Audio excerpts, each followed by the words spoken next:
안녕하십니까, 쪽쪽부동산입니다. 늘상 보시던 기사도 같이 공감하면서 읽으면 또 다르게 느껴질 수가 있는데요. 그래서 부동산 주요 뉴스를 쉽게 풀어드리는 뉴스 따라잡기 코너를 앞으로 마련을 하려고 합니다. 그래서 현재 시세에 영향을 줄 만한 뉴스를 모아서 전해드리려고 하고요. 이제 요새 주요 뉴스들을 보면 전세가가 10년 만에 최대 하락폭을 기록했다라는 게 있어서 요거에 몇 가지 뉴스를 이제 전해드리도록 하겠습니다. 이제 첫 번째는 전월세 신고제 도입을 국토부에서 검토하고 있다라는 기사입니다. 그래서 주택 매매처럼 전월세 거래도 실거래가 신고를 의무화하는 방안이 올 상반기 추진될 것으로 보인다라는 얘긴데요. 이제 국토부 고위 관계자는 지금의 자발적인 임대사업자 등록으로는 임대시장 전반을 파악하는데 한계가 있다. 그래서 매매 거래처럼 전월세도 실거래 내역을 정확하게 파악할 수 있도록 신고제 도입을 검토하고 있다고 밝혔습니다. 그래서 현재 전월세 임대주택은 673만 채로 파악이 되고 그 중에서 153만 건에 대해서는 이제 요거에 한정돼서 전세금 월세 내역에 대해서 세금 징수가 가능했거든요. 23%만. 근데 이 153만 호가 전세 계약 시 세입자가 확정 신고를 하거나 아니면 월세인 경우에 세입자가 연말정산 시에 세액공제 신고를 함으로써 정부에게 소득이 신고된 케이스라서 정부가 알고 있죠. 그래서 알고 있는 금액에 대해서는 이제 세금을 거두었는데 이제 나머지는 정보를 알 방법이 없어서 과세를 못하고 있었습니다. 그럼 만약에 전월세 신고제가 도입되면 세금을 지금까지 안 내던 이 520만 원 77%의 주인들, 즉 다주택자에게는 무슨 일이 벌어질까요? 그래서 다주택자 중에서 월세 받으시는 분들은 현재까지 세금을 안 내다가 종합소득세의 사업소득 항목으로 포함이 되어서 세금을 더 내게 됩니다. 이게 특히 1억 정도 고소득 직장인에게 불리한 게 본인의 근로소득에 월세가 포함돼서 과세 구간이 더 높아질 수 있거든요. 그래서 연말정산 시에 200에서 300 정도 적게 받는 자신을 발견하게 될 수 있습니다. 이게 세금이 이제 신고제로 시행이 되면. 그리고 전세 끼고 갭 투자하신 분들도 이제 3주택 이상이고 보증금이 3억 이상 총 보증금입니다. 3억 이상이신 분들은 간주임대료가 적용이 돼서 역시 종합소득세 항목으로 세금을 더 내게 된다. 이 세금 더 내는 금액은 전세금에다가 시중은행의 평균 이자율을 곱한 만큼을 월세로 받는다고 가정해서 국세청에서 종합소득세를 징수를 할 것 같습니다. 그래서 주택을 거주 용도로 매수한 1주택자 분들은 상관이 없겠지만 투자 용도로 사신 분들에게는 어느 정도 악재가 될 수 있겠습니다. 그리고 두 번째 뉴스는 드디어 국토부가 3월 4일부터 아파트 공시가격 심의에 들어간다는 기사인데요. 기사는 이제 오는 15일부터 아파트의 예정 공시가격을 열람을 할 수 있다라고 합니다. 그래서 최종적으로 이의신청 받고 해서 최종 고시는 4월 30일쯤인데 서울 평균 가격 상승률 18년도 서울 평균 가격 상승률인 17%를 상회한 강남 4구 지역하고 마용석의 공시가격 인상폭이 클 것으로 예상을 했거든요. 그러면은 얼마나 인상이 될까요? 이제 앞서서 개별 주택에 대해서 실거래가의 70%로 현실화를 했기 때문에 비싼 데는 개별 주택 공시가격 15억짜리가 30억에 육박해서 2배 올라가기도 했거든요. 근데 물론 단독주택보다는 아파트가 현실화 반영은 많이 돼 있죠.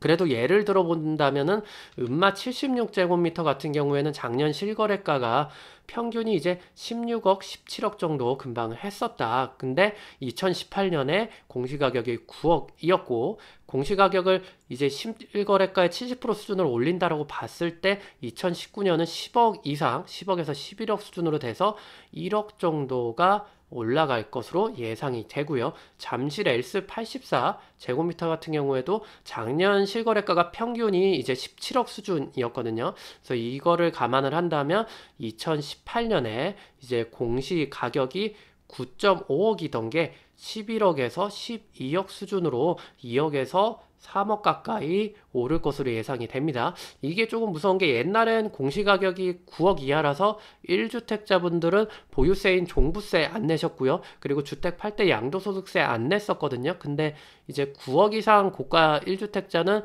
주택 하나라도 가지고 계신다면 종합부동산세도 앞으로 내실 거고요. 그리고 양도소득세도 9억 초과분에 대해서 내시게 되는 결과로 이어지게 될 겁니다.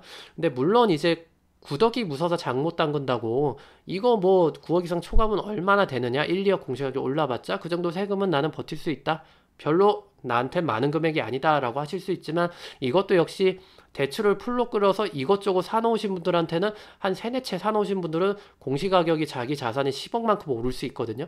그래서 가랑비에 옷 젖는 사태가 날 수도 있다라고 말씀드릴 수 있겠고, 그 분명히 정부에서 2018년 평균 실거래가 수준 대비 70%로 공시지가를 맞출 건데 현재 시세는 작년 대비 15%에서 20% 이미 빠져 있고 있죠. 빠지고 있어서 2018년 3월 이후에 추격 매수로 사신 분들은 시세가 낮아서 팔지도 못하고 세금은 작년 고점 가격 기준으로 내는 약간 슬픈 2019년이 될 것 같습니다. 그리고 세 번째 뉴스는 서울 아파트 전셋값 뚝뚝 10년 만에 최대 하락폭 기록입니다. 그래서 한국감정원에 따르면 이제 2월에, 그러니까 저번 달 19년 2월에 0.43%가 떨어졌는데 이게 2009년 1월 1.38% 떨어진 이후에 가장 큰 하락폭이고 10년 동안에, 그리고 그 원인으로 이제 헬리오시티와 음마아파트 영향으로 강남 상구가 가장 큰 폭으로 하락을 했다라고 이제 밝혔습니다. 그래서 헬리오시티 84제곱미터 같은 경우 작년 10월에 7억 5천 수준에서 전세가 거래가 됐는데 이제 19년 1월에 5억 8천까지 떨어졌다라는 거죠. 그리고 현재 소폭 회복해서 6억 선에서 거래 중입니다. 근데 여기서 눈여겨볼 것이 전세값이 하락하면 매매값이 하락할까? 입니다. 그래서 즉 전세값 하락이 매매가 하락의 전조 신호인지 좀 궁금하지 않을 수가 없는데요. 만약 전조 신호가 맞다면 지금 전세값이 10년 만에 최대 하락폭을 기록했다는 것은 그냥 보고 넘어갈 만한 가벼운 사안은 아닌 것으로 여겨집니다. 그래서 제가 이제 2012년 이후부터 현재까지의 강남구의 매매 가격 지수랑 전세 가격 지수를 그래프로 나타내 보았습니다. 조사를 해보면 이제 여기서 100이라는 거는 2017년 11월 가격 기준이 100이고요. 12년부터 13년도까지의 대세 하락장에는 무슨 현상이 일어났냐면 보시면 아시겠지만 요 빨간 선이 매매 가격 지수이고요. 파란 선이 전세 가격 지수인데 보시면 갭이 크죠? 이 12년도 5월 달에 갭이 컸고 갭이 큰 데 따라서 매매 가격이 떨어지는 13년도에 이제 제가 알기로는 강남구가 최저점이었거든요. 13년도쯤에. 그래서 갭이 커진 데 따른 매매가 하락이 일어났고, 그래서 이거를 생각을 해보면 즉 전세 가격은 바닥을 치는데 매매 가격은 그에 따라오지 못해서 갭이 커졌고, 그러니 매매가가 무너지는 현상이 일어났다고 요약을 할 수 있겠는데, 그 이제 14년 말부터 이제 전세 가격 지수보다 매매 가격 지수가 이렇게 낮아지기 시작하면서 슬슬 상승장이 시작이 되었던 거거든요. 그런데 이 현상이 지금 나타나고 있습니다. 그래서 지금 보시기에 18년도 기준으로 해서 갭이 점점 벌어지고 있죠. 갭이 벌어지고 있고, 즉 전세 가격은 바닥을 치고 있는데 매매 가격 지수가 버티는 모양새입니다. 그래서 저는 현재가 슬슬 갭이 벌어진 데 따른 부담으로 매매가격이 내려가기 시작하는 초입 시점이 아닌가 생각이 듭니다. 근데 이 부분에 대한 분석을 믿느냐 마느냐는 시청자 여러분 판단이시겠지만, 과거의 경향성을 우습게 보기에는 너무 하락기 때, 대세 하락기 때 현상과 닮아 있어서 여러분들한테 좀 의미 있다고 생각해서 말씀을 드리는 거고요. 그리고 네 번째 뉴스는 중산층 서울서 내 집 마련하려면 연봉 14년 모아야 라는 기사입니다.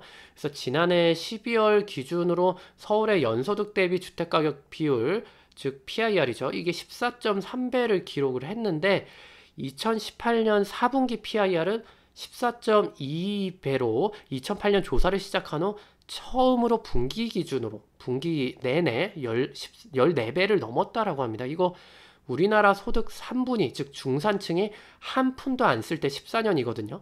이게 소비를 감안하면 거의 30년인데 한숨밖에 안 나오는 것 같습니다. 그래서 우리나라 소득 1%가 돼야 겨우 서울 아파트값 감당할 수 있는 걸까요? 이게 알 수가 없습니다. 그러면은 과거 부동산 가격 폭등했을 때 PIR은 어떨까요? 과거 06년 이후에 부동산이 폭등했을 때 서울 PIR이 13이었어요. 13이었는데 이번에 장장 14년 동안의 기간 중에 현재까지니까 한 14년 되죠. 14년 동안의 기간 중에 PIR이 가장 높게 돼버렸습니다. 물론 PIR 수치만 보고 현재가 무조건 최고점이다. 아파트 최고점이다 말할 수는 없지만 중산층이 느끼는 체감 집값이 엄청나게 높아진 건 사실이고, 저는 사람들이 부동산이 지속적으로 상승해 온 걸 경험한 학습 효과 때문에 너도 나도 대출에 대해 두려움을 안 갖고 갭 투자 열풍이 불었잖아요. 그래서 갭 투자 열풍이 불어서 현재의 높은 PIR을 만들었다고 생각합니다. 은행 돈 다 끌어와서.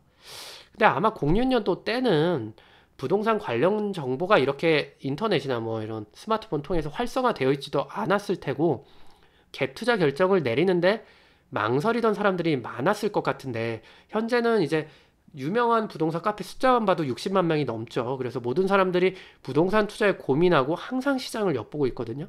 그래서 대출을 이용한 갭 투자에도 과감하게 뛰어든 사람들이 많아서 PIR 최고점을 경신을 한 것 같습니다. 근데 하지만 과거 사례를 보신다면 2006년 13.07 찍고 2006년에 13.07 찍고 2013년까지 7년 동안 지속적으로 PIR이 하락을 했죠. 7년 걸렸습니다. 반등하는데. 근데 과연 이번 시장도 이렇게 7년처럼 길게 갈지는 아무도 알 수 없지만, 저는 사람들이 하우스 푸어 등 집값 하락에 대한 공포를 한번 겪었기 때문에 7년까지는 가지 않고 3년에서 4년 사이 정도 지나면은 상승장으로 이제 반등을 하려고 생각을 하는데요. 좀 더 좀 두고 봐야 될 것 같습니다. 정책 등 여러 변수들도 많으니까요. 그래서 부동산 소식을 통해서 이제 미래 시장을 읽을 수 있는 힘을 그릴 수 있도록 앞으로 이제 뉴스 따라잡기 같은 코너를 계속 할 예정이고요.